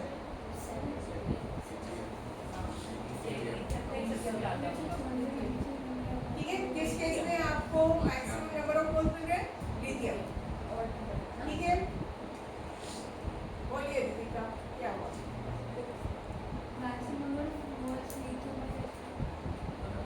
Because 1/7 is the 1/7 मैथमेटिक्स आया। fraction में होता होगा। अगर 1/7 यहाँ से आप एक चीज ध्यान रखिए, इसलिए कि अब सिचुएशन अगर एग्जाम में मिलती है तो कैलकुलेट करने नहीं बैठना है, जरूरत ही नहीं है। ठीक है, आप क्या याद रखेंगे? Number of moles are inversely proportional to number of atoms. Molar mass. ये है तरीका करने का, कैलकुलेट करने की जरूरत नहीं है। मोलर मास है, अब आप देखो किसका सबसे ज्यादा मोलर मास है? 108। तो यहाँ पे नंबर ऑफ मोल्स कैसे देंगे? मिनिमम। यही क्वेश्चन आपको बोलते हैं मिनिमम नंबर ऑफ एटम, तो आंसर क्या होगा आपका? सिल्वर। आगे करेंगे, काट देंगे, ऐसा नहीं कि कैलकुलेशन करना है, थोड़ा सोच के। तो इस चीज को अपने माइंड में आप, ठीक है, इसके अंदर लार्जेस्ट नंबर ऑफ एटम। तो इसलिए मोल कॉन्सेप्ट बहुत अच्छा है, बहुत जरूरी है। आप बहुत सारी चीजें इसकी हेल्प करेंगे। ओके ओके, ऐसे ही आपका एनसीईआरटी में क्वेश्चन थे, शायद हमने पहले भी किया था, एक बार फिर से ट्राई करेंगे। यही था, सेम क्वेश्चन ही था।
4 है. कितना आ रहा है नंबर ऑफ मोल्स? 1. ये देखो P4 है बच्चे. 1 ही. आपको उसमें नंबर ऑफ मोल्स कितना है? 1 ही है. Because N2 and N का होता है. See, this is the molecule. P4 molecule है. 1 phosphorus is 31. तो अच्छा, मोलर मास कितना हो जाएगा आपका? 5. एंड कितना हो जाएगा आपका? 124/1. ओके, अब इसमें आपको क्या निकालना है? नंबर ऑफ, पहले क्या निकालेंगे? मॉलिक्यूल. तो क्या हो जाएगा? नंबर ऑफ मॉलिक्यूल क्या हो जाएगा? 1 Na लिखो, चलेगा? ठीक है, नंबर ऑफ मॉलिक्यूल्स और नंबर ऑफ एटम्स क्या हो जाएंगे? कितना हो जाएगा? 4 एटम. 1 molecule contain 4 atoms. तो कितना हो जाएगा? ठीक है, बात समझ में मैम आ P गई? 31 दिया है ना, 124/31 है ना. मॉलिक्यूल दिया है ना, P4. तो मोलर मास कितना है? 1. है ना, इसलिए आप यहाँ पे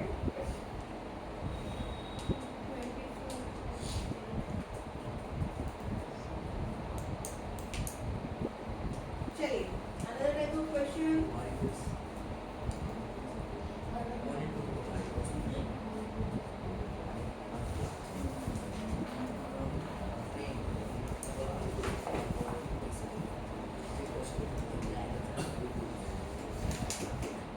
Calculate the mass of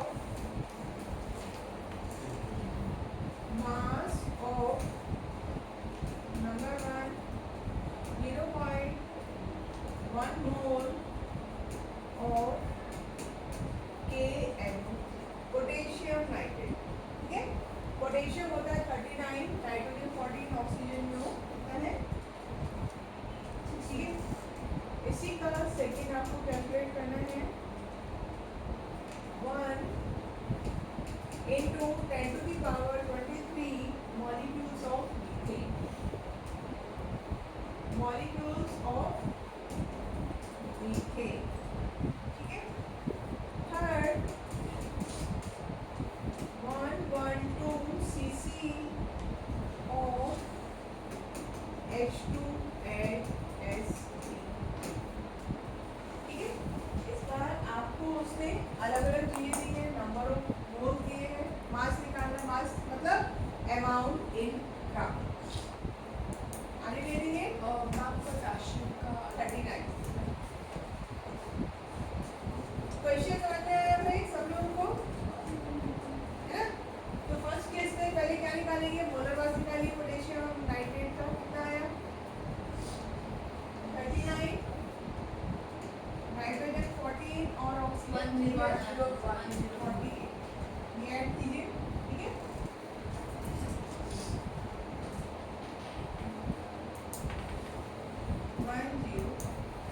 okay, then apply the first formula for number of mole. बताओ कितना आ रहा है आंसर फर्स्ट का? एकदम कीजिए. This should be 10.1. अब सेकंड केस में क्या करने का है? कौन सा फॉर्मूला अप्लाई करेंगे? बोलिए. सेकंड फॉर्मूला है ना. इन this case they have given you number of molecules. तो मैंने आपको एक पहचान बताई है कि अगर 10⁻ में नंबर ऑफ मॉलिक्यूल्स गिवन है तो उसको किससे डिवाइड करना है? एवोगैड्रो.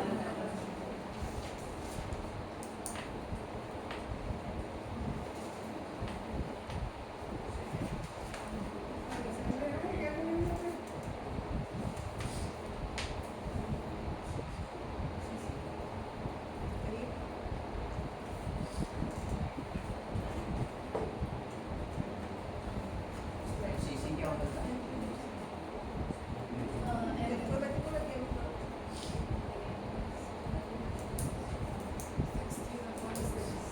सेकंड वाला करिए. सेकंड वाले केस में नंबर ऑफ मोल्स कैसे रहेंगे? n क्या हो जाएगा आपका? 1 into 10⁻23 divided by 6.02 into 10⁻23. मैंने अभी ये लिया. ठीक है, और इसी को आप दूसरे फॉर्मूले में साथ साथ इक्वेट कर सकते अमाउंट इन ग्राम आपको फाइंड करना है, मोलर मास कितना है 60। ये नंबर ऑफ कौन सा है? तो क्या हुआ मैंने तो थोड़ा डायरेक्ट कर दिया है, समझे? ये है आपके नंबर ऑफ पोल्स निकाले आपने। नंबर ऑफ पोल्स के दो फॉर्मूले थे ना, फिर पहले वाले फॉर्मूले में ये नंबर ऑफ पोल्स मैंने कैलकुलेट नहीं किया। अच्छा चलो आप ऐसे बोल ये आ गया, ठीक है? तो 1/6.02 these are the number of poles। then apply the first formula। First formula क्या था? Amount in gram upon molar mass. x का वैल्यू क्या आएगा? 16/6.02, ठीक है? समझ में आया? मेरे अलग-अलग पैकेज का हो गया हो गया, वेरी गुड। स्टार्ट वाले करिए। ओके स्टार्ट वाला गुड। क्या किया नंबर ऑफ पोल? अच्छा ये आप लोग को इसी है ना, तो आप इसको लीटर में नहीं ले सकते, कन्वर्टेड इनटू आप 0.01 लास्ट वाले में pay attention, the volume is given in the cc, so you have two options, convert this into liter or convert 22.4 into cc, your choice, ठीक है? unit should be same। तो n कितना रहेगा? 112/22 मैंने direct किया, उसको cc में convert किया, थर्ड फॉर्मूला, ठीक है? ये हो गया 2 कितना आया आपका 1/200 which is equal to x upon x की वैल्यू कितनी आ गई 1/100 यानी 0.01। डायरेक्ट हो रहा है क्या? समझ में आ रहा है? बहुत फास्ट तो नहीं लग रहा है? क्या हो रहा है? सर के ऊपर से जा रहा है, ऐसा तो नहीं है ना?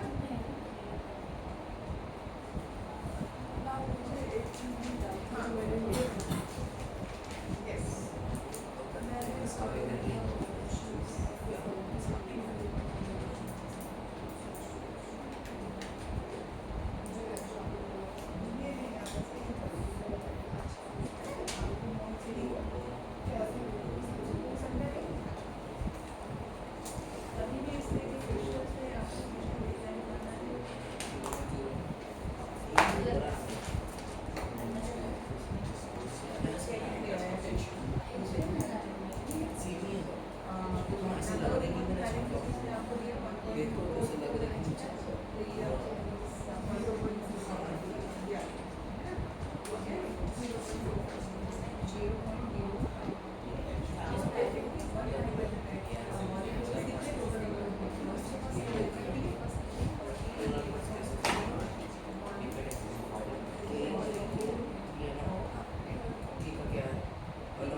आज मैं इसको भी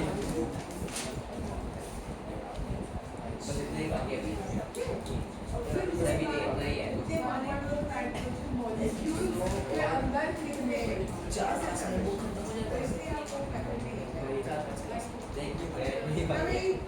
मजा आ रहा है? नंबर ऑफ पोल्स बहुत आसान सा टॉपिक है, हैं? और करेंगे ठीक है? एटॉमिक मास एटॉमिक नंबर को वापस रखना पड़ेगा मुझे। एटॉमिक मास और एटॉमिक नंबर को रखना पड़ेगा सबका भूल गया धीरे धीरे होगा, प्रैक्टिस जितना करोगे याद हो जाएगा, ठीक है।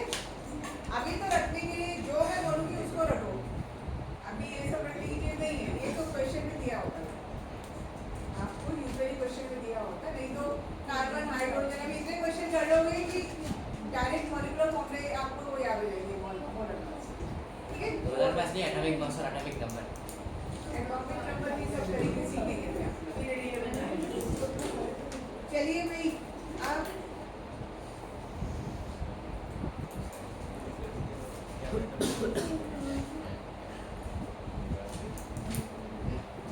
एक और चीज समझिए, एक और टर्म आपको यूजुअली यूज होता है विच इज 1 ग्राम, ठीक है। कहीं पर अगर ऐसे लिखा हुआ है 1 ग्राम एटम, तो इसका सीधा सीधा मतलब है नंबर ऑफ, ठीक है। अगर नंबर ऑफ मोल्स,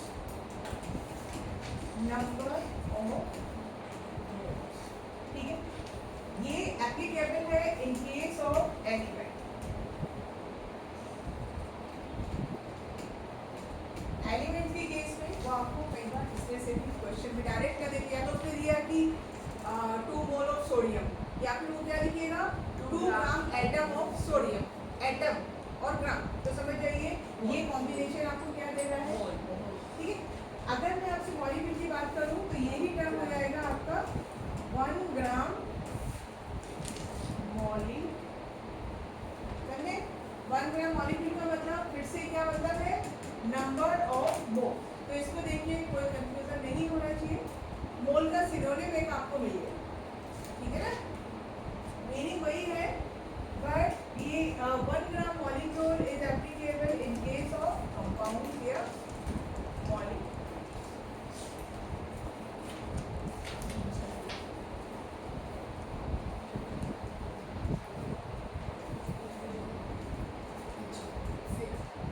अब एक क्वेश्चन, ठीक है, ये इस टाइप की ज़्यादा कॉम्पिटेटिव एग्जाम में पूछे जाते हैं, ये नहीं है और मोल वाला कौन सा, अच्छा एक चीज़ और लिख लो यहाँ पे 1 mole is equal to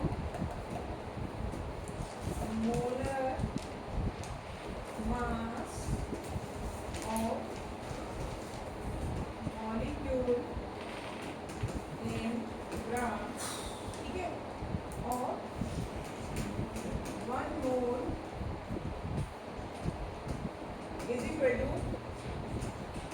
atomic mass of atom in gram, ठीक है। 1 मोल, अब मैं आपको एग्जाम्पल देती हूँ इसका,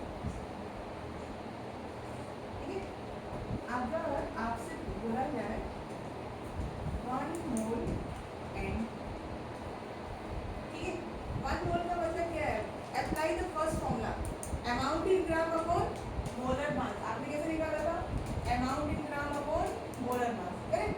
तो अगर मुझे n का वैल्यू 1 चाहिए तो ये x/x होना चाहिए या नहीं,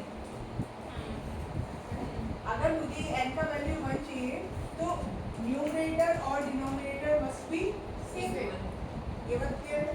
वही चीज़ लिखी मैंने आपको कि अगर मैं 1 मोल नाइट्रोजन की बात कर रही हूँ तो इसका मतलब अमाउंट इन ग्राम कितना हो जाएगा 28 ग्राम नाइट्रोजन, है ना, ये बात समझे कैसे आया। तो कहीं जगह आपको 1 मोल को डायरेक्टली यूज करना है तो ये कैलकुलेट मत कीजिए, आप बस इतना याद रखिए 1 मोल ऑफ नाइट्रोजन का मतलब 28 ग्राम, क्योंकि मोलर मास कितना है इसका 28 ओवर 28 गिव्स यू 1 मोल, ठीक है। अगर यहाँ पे मैं बोलती हूँ आपको 1 मोल सोडियम का मतलब क्या हुआ 23 ग्राम ऑफ सोडियम, ठीक है, समझ में आ रही है बात, ये आपको बहुत जगह अप्लाई करना पड़ेगा, तो ध्यान रखिए 1 मोल ऑफ ऑक्सीजन, तो इसका मतलब कितना हो गया 28, कोई कंफ्यूजन यहाँ पे नहीं। अब क्वेश्चन पे आते हैं,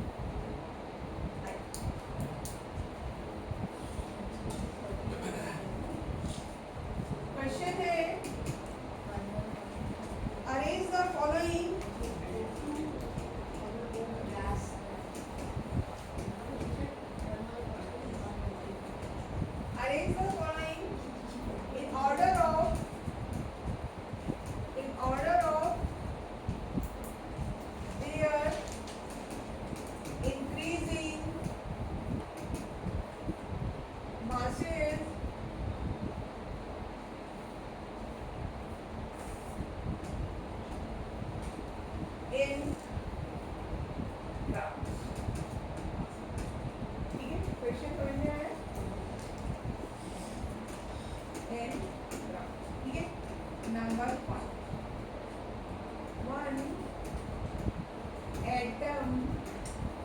of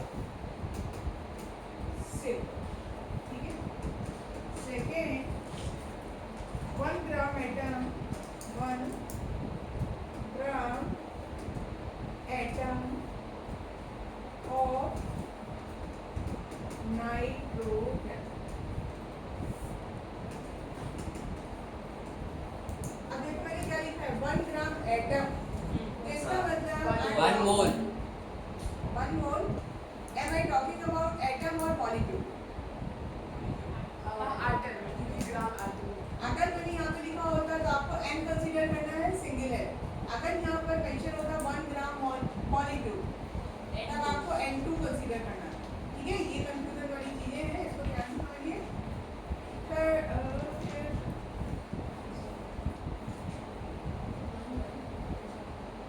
ठीक है. थर्ड आइए.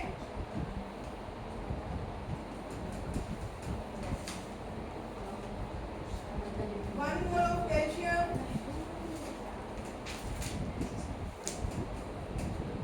Four. 1 mole of oxygen molecules. Ma'am, वो calcium है. हाँ जी. Yes. 1 mole of O2 molecules. ठीक है.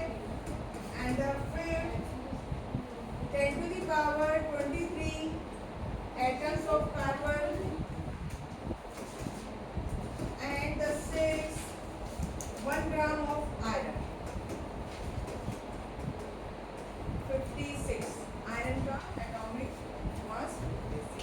चलिए इस क्वेश्चन को तसल्ली से बैठ के आप करिए और फिर मुझे आंसर बताइए. आराम से सोच समझ के करिए. Increasing Ma'am, mass 1 gram of iron. 1 gram iron दिया. हाँ, तो वो 1 gram. 1 ग्राम है.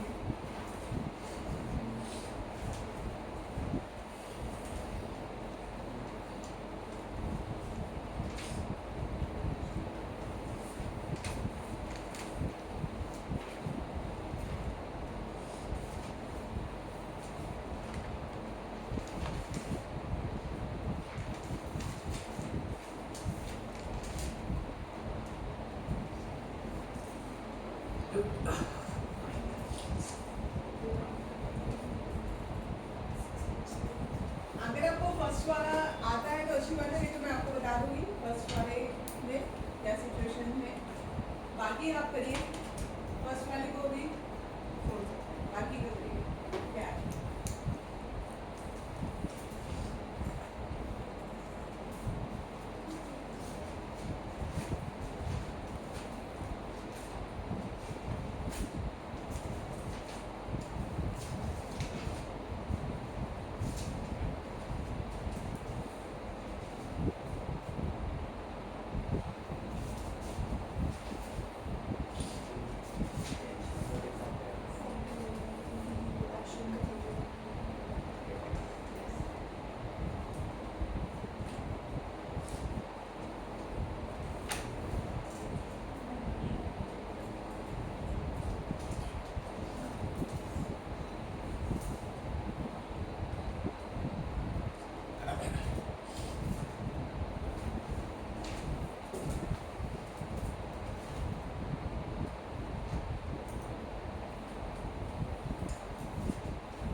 एग्जाम में आएगा तो फिर गड़बड़ हो जाएगा ना, इतना टाइम नहीं लगेगा।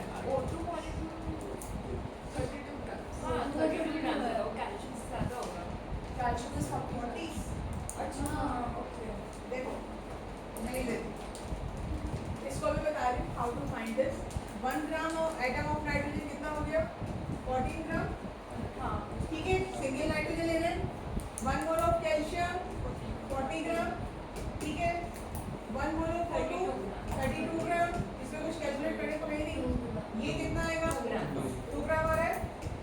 और आयरन आपको दिया होगा, तो यहाँ तो आप ऑर्डर निकाल सकते हैं 1। ठीक है, और सबसे लास्ट में आएगा आपका ये मैक्सिमम जो है वो कैल्शियम। अब how to find this kind of answer, इसमें क्या करना है ध्यान से समझो। एक एटम का मास 1 एटम, ठीक है, तो हम स्टार्ट करेंगे 1 मोल सिल्वर। ठीक है, किससे स्टार्ट करेंगे? 1 मोल सिल्वर। 1 मोल सिल्वर का मतलब क्या होगा? कितने ग्राम सिल्वर? 108 ग्राम। अभी सीखा हमने आज। ठीक है, तो I will start from 1 mole of Ag which is equal to 108 ग्राम। ठीक है, यहाँ तक कोई कंफ्यूजन? अब 1 मोल सिल्वर के अंदर कितने number of atoms? 6.023 into 10 to the power 23। ठीक है, इसका सबसे पहले अच्छा एग्जाम्पल समझिए। मैंने पहले भी आपको एग्जाम्पल दिया था, अभी मैंगो का सीजन चल रहा है, राइट? आप एक बॉक्स लेके आए मैंगो का, ठीक है, और उसका वेट कितना है? 20 kg से बोले, और नंबर ऑफ मैंगोज उसके हैं, उसमें है 10। क्वेश्चन समझ में आया? क्या है कि ये बॉक्स में आपके कितने मैंगोज हैं? 10, और इसका वेट मैंने कितना बोला आपको? Total 20 kg। ऐसी की सिचुएशन, नंबर ऑफ क्या है? Atoms, and this is the total weight. So can you find the weight of 1 mango? 1 mango कैसे निकालेंगे? 20/10, वही काम आपको। ठीक है, तो what is the weight of 1 atom? Weight of 1 atom in any case क्या हो जाएगा? 108 upon 6.023 into 10 to the power 23। अब इसको कैलकुलेट मत कीजिए, आपका वेट अप्रॉक्सीमेट इसमें है, whatever the number। ठीक है, तो ये समझ में आ गई बात? कहीं पर भी अगर आपको 1 एटम का वेट निकालना है तो आप ये समझ मैम, जो आना है लिखा है 108 AU तो वो सही है। ठीक है ये नहीं ए रूम में नहीं, आपको ग्राम की बात कर रहे हो ना, increasing mass. You have to convert AMU into, तो उसका तरीका क्या है? वो भी मैंने आपको लिखवाया था। 1 AMU is equal to 1.66 into 10 to the power minus 24। तो आप इससे भी कर सकते हो, तब भी आपका वो नेगेटिव आएगा, है ना? ये AMU का ग्राम में कन्वर्ट करने का समझे में? मैम कैल्शियम का एटॉमिक मास क्या है? 40। 40। समझ में आ गया? कोई डाउट नहीं? अब मॉड्यूल कितने लोगों के पास है अभी? किसके आप सबके पास है? आप तीनों के पास नहीं है? ठीक है, फिर क्या करना है?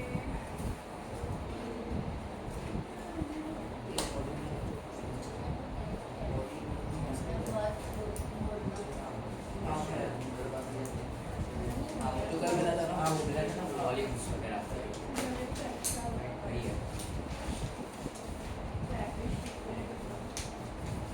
इन लोगों के पास मॉड्यूल है, वो अब क्वेश्चंस करेंगे। मैं बता रही हूँ चेक पॉइंट 1, ठीक है? मैम मैं लेके नहीं आया मॉड्यूल लेके पॉइंट 1 करके आप वेब में रख दिया था।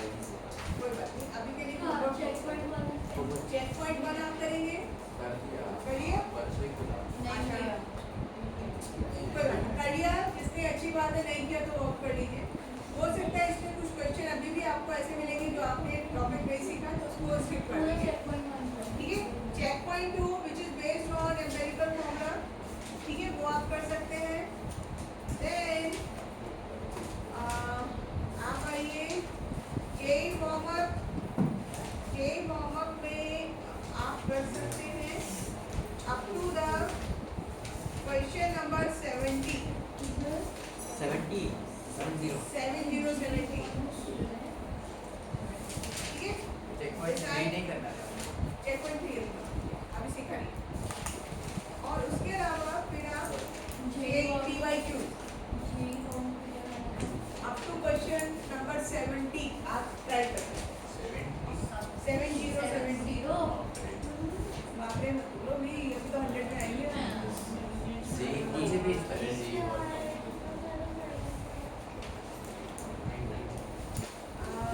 ये होगा फिर पेज नंबर 19 उसके बाद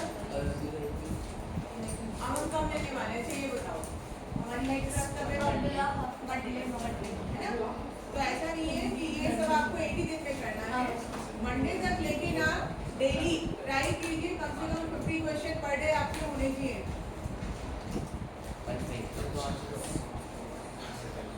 क्या बोला मैंने वार्म अप 70 up to 70 70